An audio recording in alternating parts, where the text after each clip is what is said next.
So yun na nga guys, nandito tayo sa isang park dito. Siyempre alam niyo naman, sa bansang New Zealand pa rin tayo. Tuturo ko kayo ulit dito sa malawak na park na to. Ayan, nakikita yun sa likod natin, no? May maliit na burol dyan. At tapos ito, ayan, yung ubol na yan, park na yan guys. Dito pa rin yan sa bansang New Zealand, Auckland, New Zealand guys, no? Tapos dito sa likod natin ay tiyaran, ayun yung mga biyasang mga football player sa likod natin. Yung natigil din sa ano, sa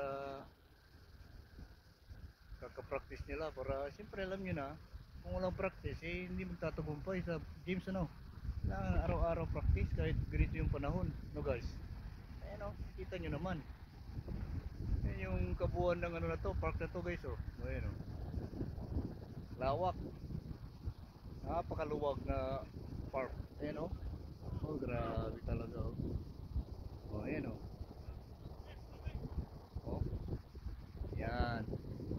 Grabe talaga tong park na to guys. Talagang green na green. Kasi panayang ulan guys, eh. Panayang ulan dito sa bansang New Zealand ngayon guys. Kahit winter, malamig pa rin. Kaya lumabas tayo ba? Siyempre ba, good vibes. Ayan, oh. Malaking park to guys, ha. Dito lang to sa may Auckland. Ayan guys, oh. Halos naman dito sa bansang New Zealand, rito naman itsura, eh. Talagang maluluwag yung ano, yung park nila. Kasi talagang prioridad nila rito yung mga tao, mga lokal. Para pagdating ng mga weekend, yan, ganyan. Hindi alam yun, ha. Eh, happy yung banding ng family, ano guys. Dito lang yan sa New Zealand, ano guys. Kaya itutur ko kayo lagi sa ano, sa mga park nila rito. Malaking park guys. Hindi lang ito, marami pa.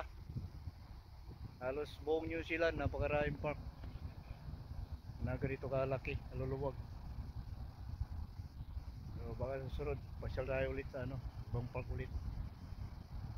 At don't forget to subscribe sa my channel guys, no, para sa tuloy-tuloy na paggawa ko ng ano, ng content ko, no. Salamat sa suporta at patuloy para suporta. Don't forget to subscribe my channel, no. Thank you for watching. Thank you.